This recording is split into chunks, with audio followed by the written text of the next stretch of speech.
Could I have fixed it before it came to this? Could I have acted differently? Could I have made another choice? Could I have tried harder?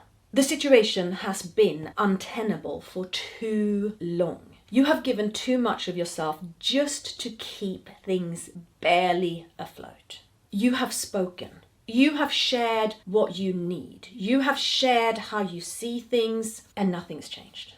And so you've made a decision. You've walked away. You ended your marriage. You've walked away from your job.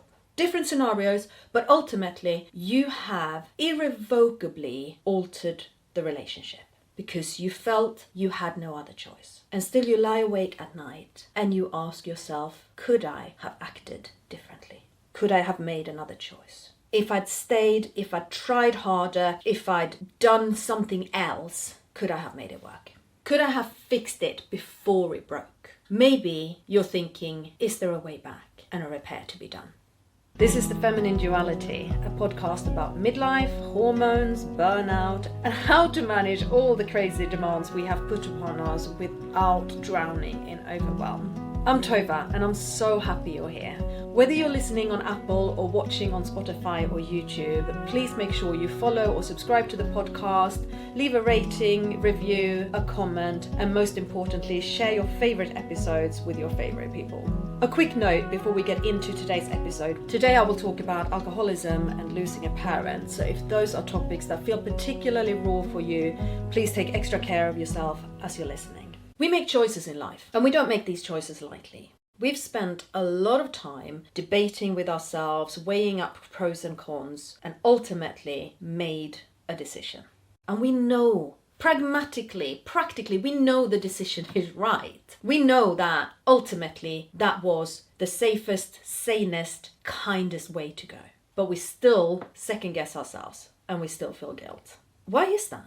Well, you are a caring person. You're a good person, and you carry responsibilities. And as we've discussed before, you carry a lot of responsibilities that may not even be yours to carry, right? But because you carry these responsibilities, you question your own choices, and you don't quite trust yourself to make the right decision, even when you do know that it is the right decision. Or sometimes you know it is the wrong decision, but the only one you could have made. When I was pregnant with Alice, my dad got diagnosed with cirrhosis of the liver and end-stage liver failure. And the cause of this was alcohol. It's as simple as that. My dad had drunk alcohol every day for 40 years. In the end, his liver could no longer process the toxins he put in his body. He got more and more sick. He was in and out of hospital. One time he collapsed out on the street as he was out walking the dog, and a neighbour of his picked him up, called the ambulance, took care of the dog while my dad was in hospital. Another time he collapsed in his home, hit his head, passed out, had nobody there. Nobody was expecting to turn up and check in on him. He was on his own. He eventually woke up and eventually managed to call an ambulance, but that one could have gone very differently from how it did. He lived alone in Sweden. I lived here in England with a newborn baby, a disabled child, a job, a mortgage, a husband, responsibilities coming out of my ears. I did not move back to Sweden to look after my dad. I put things in place as much as I was able to from here. He refused to get help. He refused to move into a home. There were so many things that I ultimately did not have the power to do. But as much as I could, I helped him. And he died from cirrhosis of the liver just after he'd turned 70 years old. That's not an age. He could have had easily 10, 15 more good years in him. But he drank every day for 40 years, and his liver could not keep up with it. I sometimes question my choices. I sometimes wonder, could I have acted differently? Could I have made changes? Not just when he was in end-stage liver failure, because by then it really is too late. But I knew he had a problem 20 years ago. I knew he had a problem 30 years ago. Is there anything that I could have done as a young adult child of an addict that would have helped him and changed the trajectory of his life and the ultimate outcome of it? And even at the end of it, even at the end stage liver failure, should I have given up my life here and moved back to Sweden to look after my dying dad? Could I have made sure that somebody was checking in on him every day so that when he did collapse on his own in his flat, he was found? Could I have been the one there to get help straight away when it happened? Could I have chosen differently? Could I have fixed this? And why does my brain sometimes like to tell me that I'm responsible for my father's choices? Because I'm not. I'm responsible for my choices. I'm responsible for choosing to be home and breastfeed my baby. I'm responsible for choosing to look after my disabled child.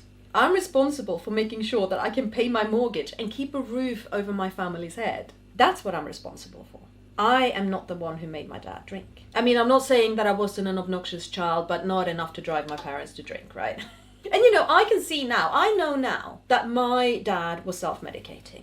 My father was an undiagnosed neurodivergent. He was definitely on the autistic spectrum, no doubt about it. As I learn more nowadays, I'm thinking there may also have been a slight touch of ADHD in the picture as well. He was an interesting character. Incredibly talented, very intelligent, made some very odd choices in his life, and perhaps if diagnoses were available for his level of neurodivergence in the 1950s, his life would have looked very different. But it wasn't. You didn't prescribe Ritalin in Sweden in 1951. Certainly not for the young child who, after having broken his fingers, looked at his hand and wrist in a cast and went, "Great, this is stabilized. Now's the time for me to learn to play the violin." He was 4.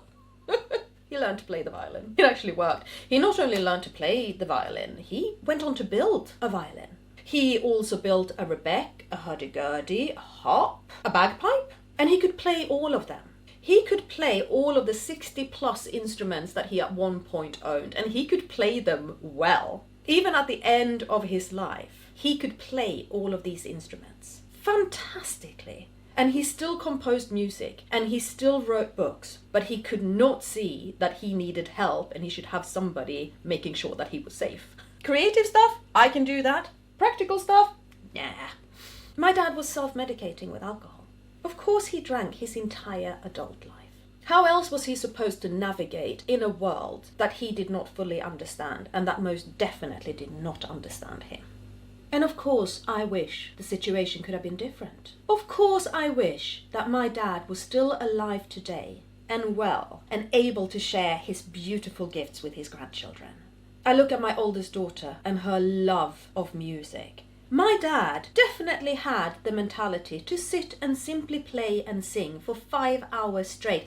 Elin would have loved that. Live music, a person in the room, singing to her. That girl would be sitting there just basking and glorying in this. Of course I wish that. My intelligent, quite possibly neurodivergent younger daughter, I mean, if she could have had her choice of 65 instruments, she would probably learn to play at least 10 of them and play them well, right? Especially if she had a teacher as patient as my father, who really would go over it again and again and think of different ways to hold her interest when her mind tries to wander off on other things. My best friend has a combined diagnosis of autism and ADHD. She also has quite severe dyscalculia. Numbers have never ever made sense to her. My dad was the only one who was ever able to explain maths to her so she could understand them. Because my dad could think around corners and in corkscrews and just in the most random ways. My dad was not linear. My dad was brilliant. And his neurodivergent mind is what made him that brilliant. But his neurodivergent mind was also what made him make choices in his life that ultimately turned out to be very destructive. Yes, I feel guilt. And yes, I second guess myself. Because I wish it could have been different. Not because I don't believe in the choices that I made, but because I wish I could have made other choices. Because I'm not a horrible person. A horrible person wouldn't care, and I care. I care deeply. And I am sure it is the same for you. When you have made a choice that protects you, a choice that is the kindest possible for the most amount of involved parties as possible. A choice that is pragmatic, a choice that is logical, but on an emotional level you wish you could have chosen differently. You have spent years working in that school, gradually, slowly burning yourself out. Even though the environment is not good for you, it's not good for the kids, but you care for the kids, you care for your class, and you stay and you try and protect them. You're working with the school management, you're working with your colleagues, you're trying so hard to make a change. And ultimately, there is nothing more you can do, and you walk away. You don't walk away because you're a bad person. You walk away because staying will break you. The same thing with a marriage that ends. You don't end the marriage out of spite. You don't throw 20 plus years in the bin for no good reason. You have probably spent the last 5 at least knowing it's broken, trying to fix it, and speaking to your partner, trying to get across what isn't working, why it isn't working. The language is about we. What can we do? How can we fix this? What changes can we make? And in the end, it just doesn't work anymore. And you know it's not good for the kids to have 2 homes and a co-parenting situation, or even a solo parenting situation. But you also know that it's definitely not good for the kids to stay in that toxic environment that they're in. You make the choice and you wonder, could I have chosen differently? Could I have fixed things? How many years back in time can I go and what action can I make that would have caused a completely different outcome? So the question I want you to try and sit with for a little while is this. Who are you actually responsible for? Who is the one person whose actions you can control? Whose decision you have an impact on? Who is it? Your sister is hell-bent on sabotaging her own life. How many times can you pick up her pieces? How many times can you bail her out? How long can you stand there and watch her self-destructive behavior before you turn around and say, I'm done, I'm out? You know why she's acting the way she's acting. You grew up in the same family. You carry the same trauma. You understand her better than anybody. But you chose to deal with it differently. You have your own wounds, but you're still making different choices. But you absolutely understand her. And so you feel responsible. And you think that maybe you could fix it for her. I mean, you sort of fixed it for yourself, right? Debatable, but yeah, you're doing good. Trust me on this, you're doing really good. If you have these feelings, you're doing good. But who are you actually responsible for? You're not responsible for her. You didn't cause the situation and you cannot control her actions. You can control yours and you can protect yourself by stepping away.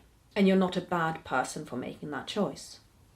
You can see and understand the pressure and stresses your husband is under, but you are under pressure and stresses as well. And if these are causing such severe friction that the relationship no longer works, the only person you're responsible for is you. The only person whose actions you control is you. And you're not going to throw away that marriage easily. Of course you're not. You're not going to suddenly stop caring about the man you've spent the last 20 years with. You're just making a choice to care a little bit more for yourself. And that does not make you a bad person. I think I know why my dad drank. I understand it. I don't blame him. I'm not responsible for it. Of course I wish I could have made him stop drinking. But that wasn't my responsibility. And that guilt you're feeling it because you are not a horrible person. You wouldn't feel guilty if you were a horrible person. So take that beautiful empathy of yours and give a little bit of it to yourself. You acted the best you could in that circumstance. And the fact that you still care is a beautiful thing. You made a choice that you needed to make. It is as simple as that. You made a choice you needed to make. And trust me when I say this, the people around you, that person you care for, the reason that you feel this guilt, the reason you're second guessing yourself, they know that they're making a choice. Deep down. They are probably in denial about it. My dad knew perfectly well that he had a problem with alcohol. He knew he was diagnosed with cirrhosis of the liver. He knew that unless he stopped drinking completely immediately, it would only speed up his death. He chose to keep drinking. And he had some fantastic stories about how none of this actually applied to him. As I say, yeah, he was in denial. Complete and utter denial, but he knew. Your husband knows how unhappy you are. He knows how stressed out you are. He knows that he needs to make a change. But he doesn't want to face up to his responsibility in the situation. He doesn't want to accept that he has choices to make. It's easier not to make the choice. It's easier to put the blinkers on, put your hands over your ears and go, la, la, la, la, la, la, la, la, I don't want to watch this, right? He doesn't want the relationship to end. But for whatever reason, he's scared to take that really deep look at himself and go, yeah, I've got some work to do here. And your sister knows. Your sister knows that she has picked up and put on that victim hoodie. And it's a comfortable hoodie. It's soft. It's warm. You can put the hood up and you can pull the drawstrings tight, and you cannot have to look at the world and see that you are responsible. The victim hoodie is a lovely garment. She is well aware that she's wearing it. She doesn't want to take it off, because taking it off means being cold and vulnerable and having to face up to the fact that you have to go and make a change. And why would she need to when you're always there to pick up the pieces for her? Except that you've chosen not to. You know that you had to choose yourself, and still you lie awake at night and question your choices. Because you are a caring, beautiful human being, and you're dealing with a really difficult situation. I can't tell you how to stop feeling this guilt. To be perfectly honest, I don't even think you should try. Because the guilt you're feeling is proof of what a beautiful person you are. But perhaps, if you're able to believe that last statement, it might help you a little bit when it comes to second-guessing yourself.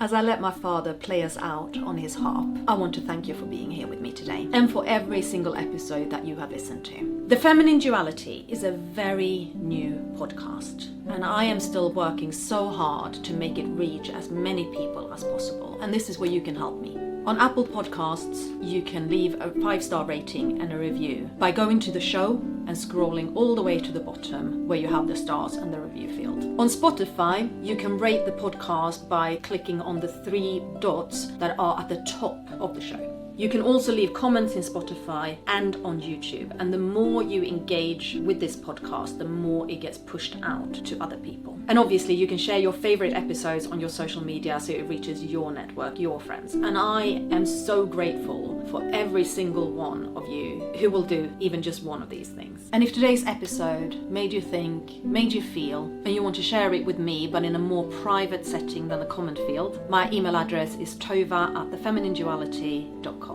Thank you so much for being here with me today. I'll see you again soon.